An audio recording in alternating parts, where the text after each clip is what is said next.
El expresidente Álvaro Uribe Vélez dijo que, ya que el gobierno, dice él, ya que el gobierno no le da plata a Antioquia para terminar las obras 4G, pues que los antioqueños pongan de a milloncito para terminar la obra y sacarla adelante. Paula. Literalmente lo que está proponiendo el expresidente Uribe es una vaca, que 1 millón de antioqueños donen 1 millón de pesos y así saquen adelante la financiación de las vías 4G. La verdad ha tenido recepción y ha sido motivo de debate, sobre todo en redes sociales, la propuesta del expresidente. En medio de la puja entre el gobierno nacional y la administración de Antioquia por la financiación de las vías de cuarta generación, el expresidente Álvaro Uribe Vélez puso sobre la mesa una curiosa propuesta: hacer una vaca para recolectar recursos para terminar de pagar estas obras. Que 1 millón de antioqueños aportemos de a 1 millón de pesos, unos más, otros menos, unos a título de donación, otros a título de préstamo.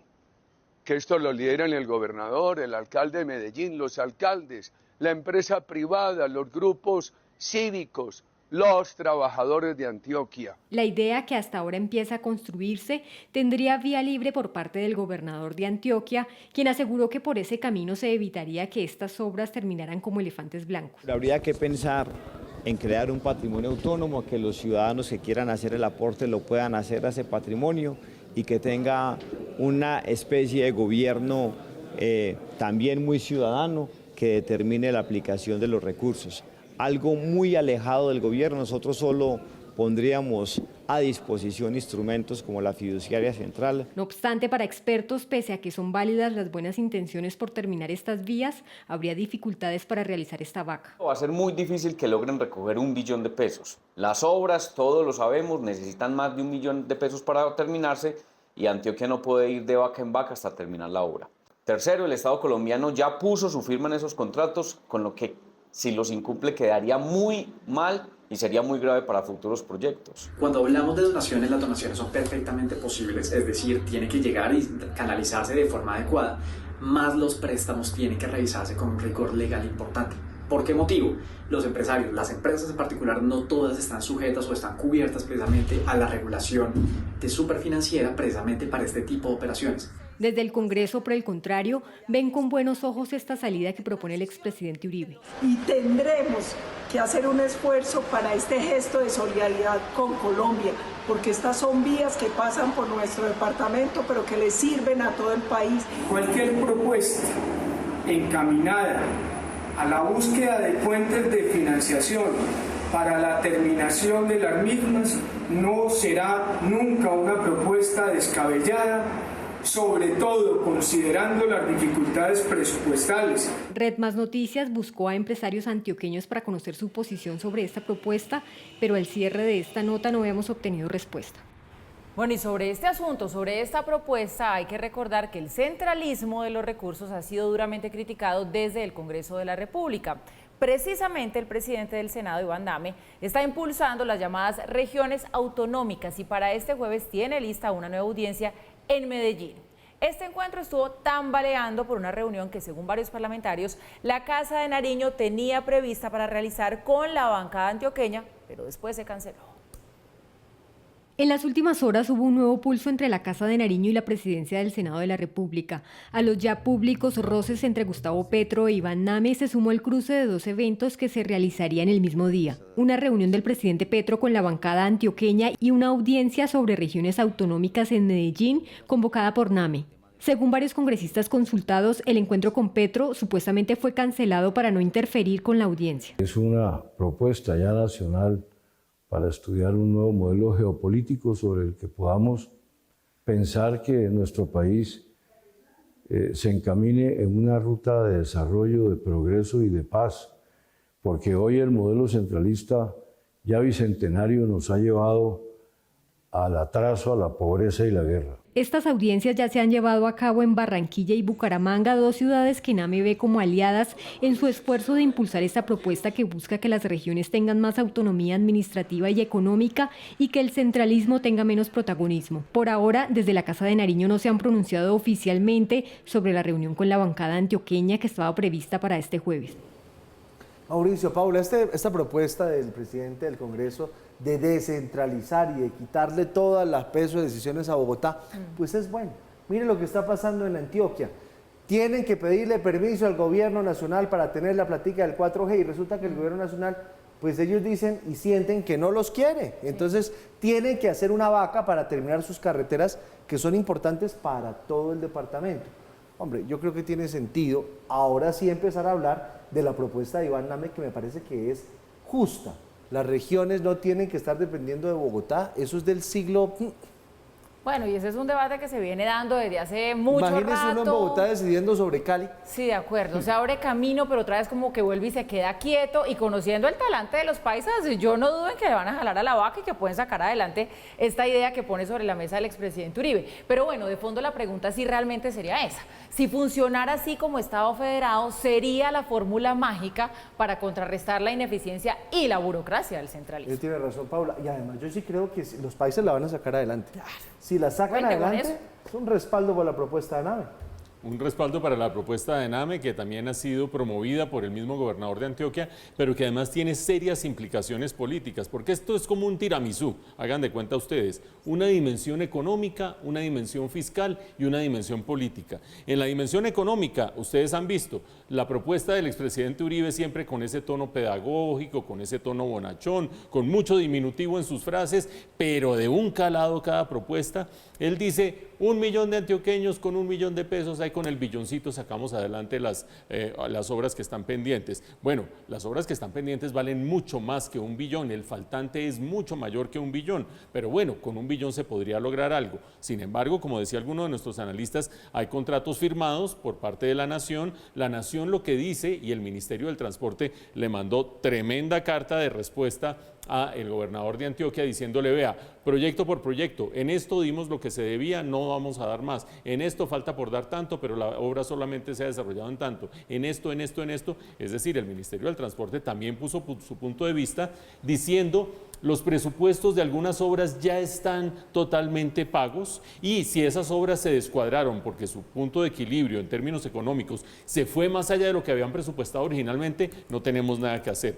Los presupuestos de otras obras están por desarrollar en un tanto por ciento, lo vamos a cumplir. Los de otras obras de aquí en adelante, y ahí es donde entra a jugar un rol muy importante lo que dice el gobierno, se van a decidir con un criterio social. Y eso puede querer decir cualquier cosa. Es decir, en esa dimensión económica puede ser que la fórmula funcione, puede ser que sí, faltan unas platas aquí, faltarán otras platas allá. Dimensión fiscal, la dimensión de la descentralización, de esa federalización que muchos han pedido desde hace mucho tiempo, hace un tiempo la pedía la Costa Caribe, ahora la pide Antioquia, que dice esencialmente, ¿por qué un departamento que genera X plata tiene que redistribuir a través de Bogotá para darle a todo el país y quedarse con menos de esa X plata? La respuesta de muchos analistas es decir, pues porque hay regiones más ricas y regiones más pobres y tiene sentido que en un país que se guía por la solidaridad, pues los más ricos contribuyan a resolverle la solución a los más pobres. Algunos dicen, no, pues yo ¿por qué tengo que pasar por Bogotá y por qué tengo que hacer eso de solidaridad con los demás? Primero pienso en mí y ahí se van moviendo esas discusiones de autonomía fiscal para la cual el gobernador de Antioquia, Andrés Julián Rendón, incluso está promoviendo un referendo en el que tendría que conseguir 2 millones de firmas. Pero vámonos a la dimensión más delicada, la dimensión política. Esta discusión sería distinta si el gobierno nacional fuera del mismo signo que los gobiernos locales, pero aquí estábamos discutiendo hace 2 semanas como en una reunión con los ministros, el presidente Petro dijo hace poco, vea, a Antioquia y a Bogotá no me les dan plata. En esa época, ¿se acuerdan ustedes de las vigencias futuras y todos esos rollos que estuvimos analizando hace 2 semanas? Ajá, el signo político empieza a jugar. Y creo que cuando el expresidente Uribe dice, sí, con diminutivos, 1 milloncito, no lo está haciendo inocentemente tampoco. Si Antioquia empieza a mover la pelota de decir, vamos nosotros a buscar por nuestros propios medios autonomía fiscal, autonomía económica, denos las carreteras a nosotros, por ahí detrás puede venir también la Costa Caribe, que se quedó sin panamericanos, etcétera, etcétera, etcétera, por ahí detrás pueden venir otros. Este momento es tremendamente delicado en ese pulso que existe entre un gobierno nacional que tiene parte importante del presupuesto regional y unas regiones de signo político distinto que dicen, yo por qué voy a depender de una firma del gobierno que dice que de aquí en adelante todo es con criterio social. Una pelea que hay que seguir desde acá. Un censador dejó la cumbre energética convocada por el Ministerio de Minas para atender la crisis por las altísimas tarifas de energía. Dicen los asistentes que no pasó nada. La conclusión de gobernadores, congresistas, la Liga Nacional de Usuarios y otras organizaciones sociales que asistieron a la cumbre energética con el ministro de Minas es que no se tomó una decisión que permita una rebaja sustancial de las tarifas eléctricas en la costa caribe. Que era lo que le decíamos al ministro, la tarifa nuestra es por lo menos 40% más cara que el resto del país, porque a nosotros nos cobran las pérdidas y nos cobran las inversiones que se le están haciendo al sistema. Entonces tiene que haber una manera totalmente diferente de financiar el sistema. Creo que a lo que se... pero es que eso fue el acuerdo al que se llegó con Aire y Afinia. Bueno, los acuerdos que sean de una u otra manera onerosos para todos los usuarios tienen que ser revisados. El gobernador de Córdoba, aunque está de acuerdo con la propuesta de transición energética del Ministerio de Minas, considera que esta no es una solución a corto plazo como lo requiere la región y plantean que el gobierno asuma parte de las pérdidas y de las inversiones que actualmente pagan los usuarios. Esta es una solución en el largo plazo, porque para volver a todo el Caribe colombiano autosostenible hay que hacer una inversión y estos proyectos toman años, décadas. Pero hoy los costeños lo que necesitamos es una solución inmediata. Por eso lo que hemos planteado es, la primera, que a través del presupuesto general de la Nación, el gobierno nacional asuma parte de las pérdidas y también parte de las inversiones que hacen estas empresas que hoy en el recibo de la luz están cobrando pérdidas que representan el 30% del valor de la tarifa y las inversiones que representan aproximadamente un 20% de la tarifa. Las tarifas en la región Caribe están en un 30% por encima del interior del país, superando los 1.100 pesos el kilovatio hora. 206 pesos por kilovatio nos cobran en la costa como pérdidas, cuando Medellín, Bogotá y Cali cobran 71 pesos. Más de 133 pesos por kilovatio. Y hablemos de millones de kilovatios. ¿Cuánto se está llevando esta empresa? Ese es régimen tarifario especial. Y la otra son las inversiones futuras que nos cobran en forma anticipada las tarifas. Finalmente, la Liga Nacional de Usuarios y otras organizaciones sociales anunciaron que realizarán una jornada de protesta para exigir las rebajas en las tarifas eléctricas el próximo 11 de abril en los 7 departamentos de la región Caribe. Vámonos con el punto de partida. Las tarifas de la energía eléctrica en la costa Caribe son mayores que en el resto del país, por lo menos que en el promedio del resto del país. Y eso requiere algún tipo de solución. Vámonos más allá de lo que es evidente, que es esa diferencia. ¿Por qué son mayores? Ustedes oían al gobernador Verano de la Rosa diciendo porque allí se están metiendo unos componentes serios que tienen que ver con pérdidas. ¿Qué son pérdidas? Problemas técnicos que hacen que las redes estén viejas y que por lo tanto no haya eficiencia, o gente que se cuelga de manera ilegal, conexiones piratas hasta de estrato 6, lo hemos registrado en este noticiero en meses anteriores, gente de estrato 6 colgada de la energía eléctrica sin pagar absolutamente nada, pérdidas e inversiones, porque justamente estos problemas de ineficiencia se dan porque la red es muy vieja, porque no hubo inversiones. Y uno dice en medio de su sanduchito, pérdidas e inversiones. Esto es una historia de hace como 5 años. Cuando estábamos en Electricaribe, resulta que Electricaribe no hacía las inversiones porque decía que había mucha conexión ilegal, porque decía que le estaban poniendo mucho conejo, que porque los ilegales no le pagaban lo suficiente, entonces no hacía las inversiones. Y en ese contexto salió Electricaribe, llegaron Aire y Afinia, y a Aire y Afinia, las dos nuevas empresas, les dijeron: usted puede cobrar con la tarifa un porcentaje de pérdidas y un porcentaje de inversiones, de lo contrario no salimos de este círculo vicioso. Si usted no cobra eso, no va a poder hacer inversiones, seguimos con la red totalmente vieja, seguimos con ineficiencias y seguimos sin hacer lo que se debe hacer.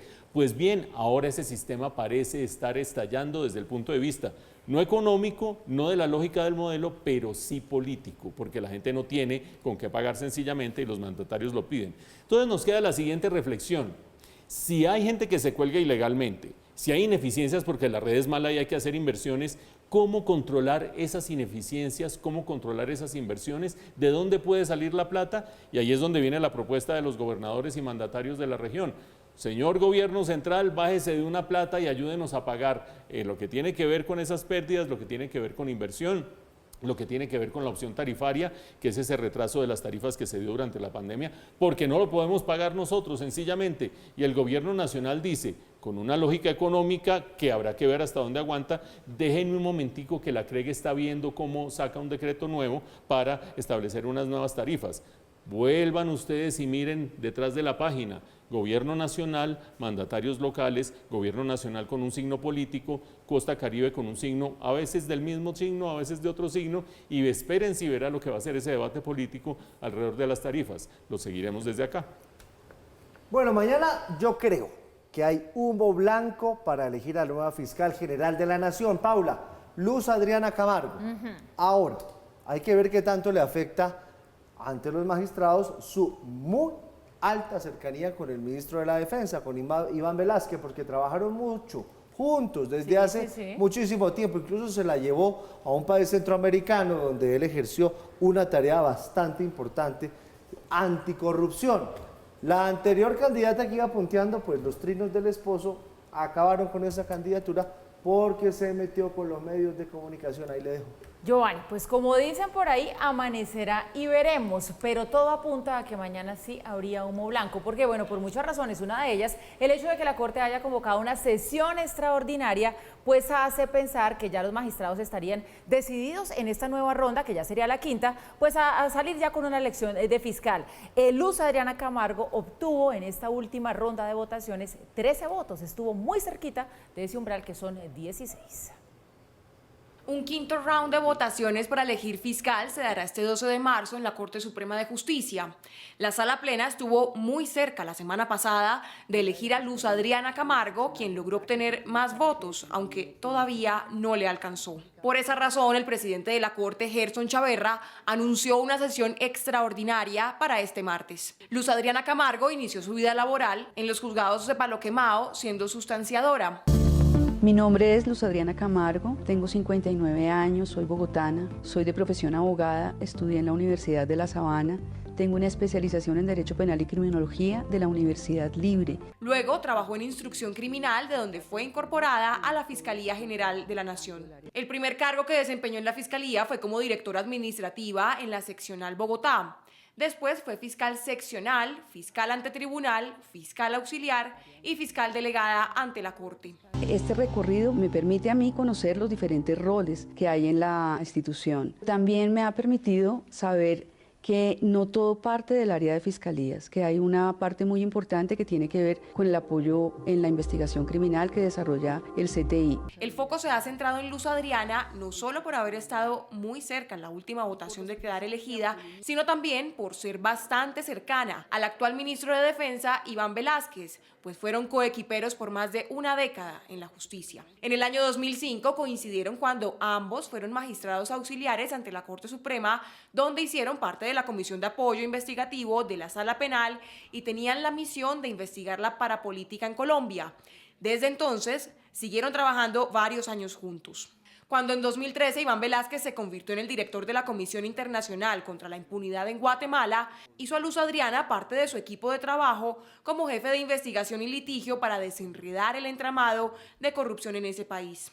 En la última votación de la sala plena, con 13 votos de los 16 necesarios para quedar elegida, Luz Adriana Camargo se perfila para este martes como la que podría ser la próxima fiscal general de la Nación. Pero le rindió a la Corte. Siempre, Mauro, es que la presión del presidente ejerció su efecto. Su efecto. Pero bueno. No, perdóneme, pero con Uribe, con Santos, con Duque se les demoraron muchísimos meses. Sí, es y cierto, aquí la presión del gobierno más. Fue fuertísima.